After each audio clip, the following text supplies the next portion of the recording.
This is the first of 7 videos where we're going to learn the SQL language. The videos are largely going to be live demos of SQL queries and updates running on an actual database. The first video is going to focus on the basics of the select statement. As a reminder, the select statement selects a set of attributes from a set of relations satisfying a particular condition. We will see in the demo that even with these 3 clauses, we can write quite powerful queries.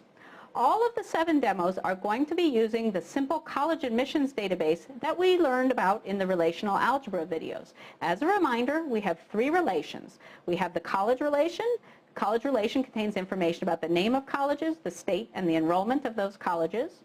We have the student relation, which contains student IDs, their names, their GPA, and the size of the high school that they come from.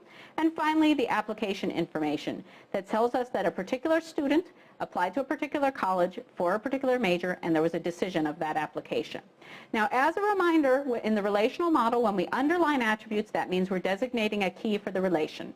So the underlined attributes in our example say that the college name is going to be unique within the college relation, the student's ID is unique within the student relation, and in the apply relation, the combination of these 3 attributes is unique. That means that a student can, if he or she wishes, apply to a college many times or apply for a major many times, but can only apply to a college for a particular major once.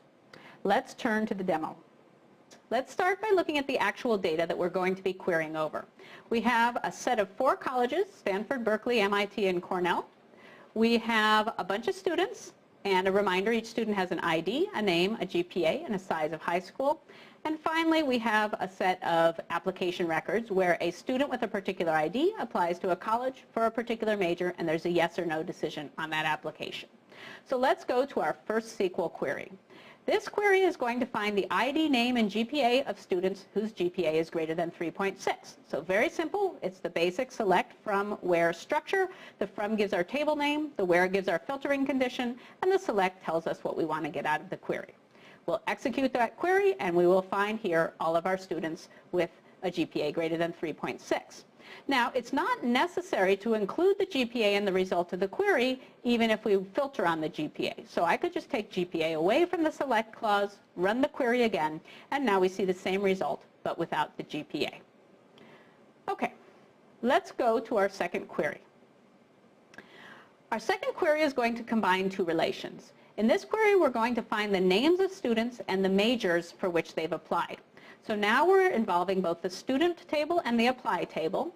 And the condition we see here is the join condition that tells us we want to combine students with apply records that have the same student ID. This is what would happen automatically in a natural join of the relational algebra. But in SQL, we need to always write the join condition explicitly.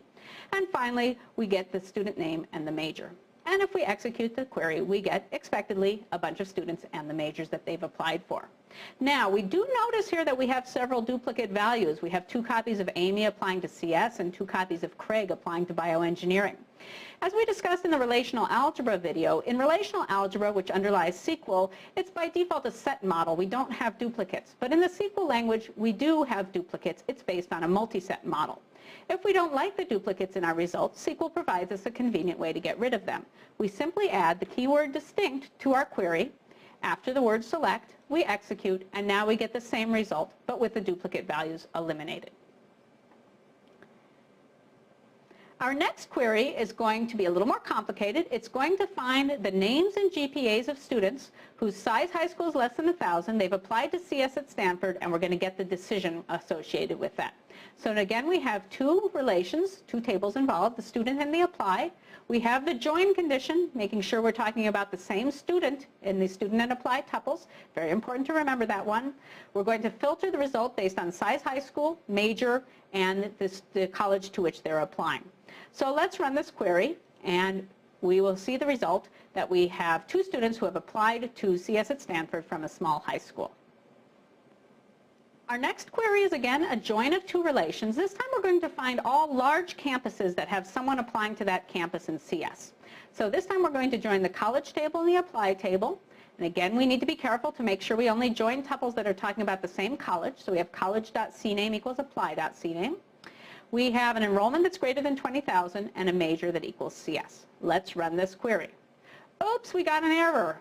Well, actually, I knew that was coming, but I wanted to show you what happens here. So the error is that we have an ambiguous column name, and that's the one right here, this C name. So I haven't pointed it out explicitly, but whenever I've referred to attributes where there's an attribute from both of the relations we're querying, I prefaced it with the name of the relation that we cared about, the college here and the apply. So the attribute name here in the select clause is actually ambiguous because there's a CNAME attribute in college and there's one in apply. Now we happen to set those equal, but in order for the query to actually run, we have to choose. So let's just say we're going to take that CNAME from college. Now everything should be fine. And here we go. So those are the colleges where we have a CS major, at least one CS major, and their enrollment's greater than 20,000. Again, we see duplicates.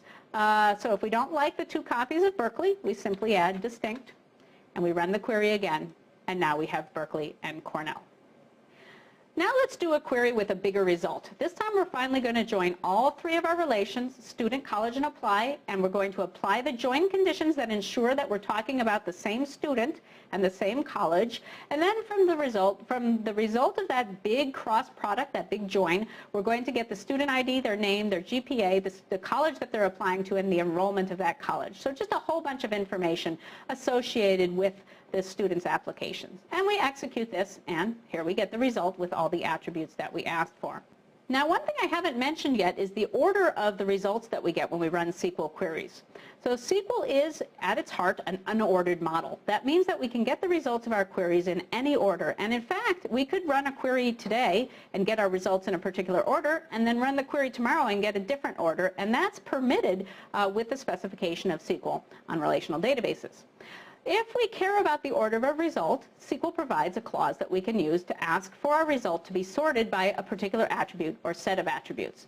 So let's say we want our application information here sorted by descending GPA. Then we add another clause called the order by clause. We tell the attribute we'd like to be ordering by, and then if we want it to be descending, we write DESC. The default behavior is actually ascending. So if we run this query, now we get our result by descending GPA. We see all the 3.9s, the 3.8, 3.7, and so forth. Now, we might still want to further sort within all the 3.9s. If we want to do that, we can specify another attribute to sort each group by. So, for example, if we decide from that we want to sort by enrollment, and ascending, we won't put anything because ascending is the default, and we execute. Now we still have GPA as descending as our primary sort order, and then within each of those ties, we'll be sorting by ascending enrollment.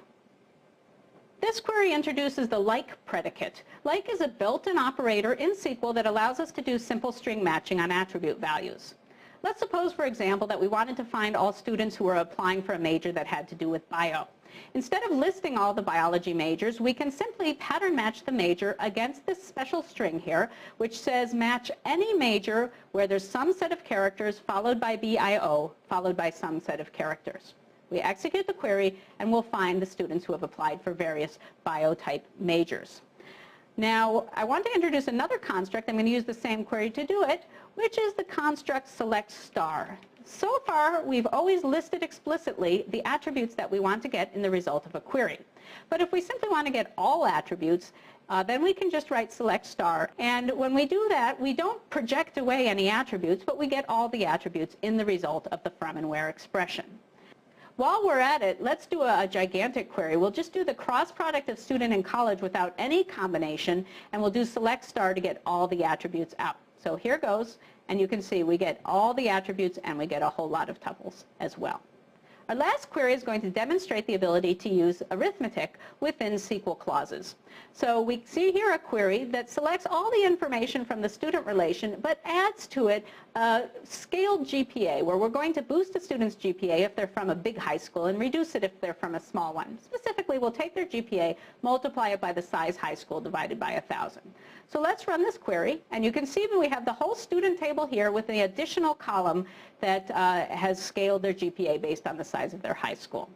Now, if we don't like the label on this column, we could change it, and so I'll use this query as an example to demonstrate the as feature, which allows us to change the labeling of the schema in a query result. Let's say as scaled GPA, and we should get the same result with a more nicely labeled attribute. That concludes our video introducing the basic select statement. We'll see many other features in the upcoming 6 videos on SQL.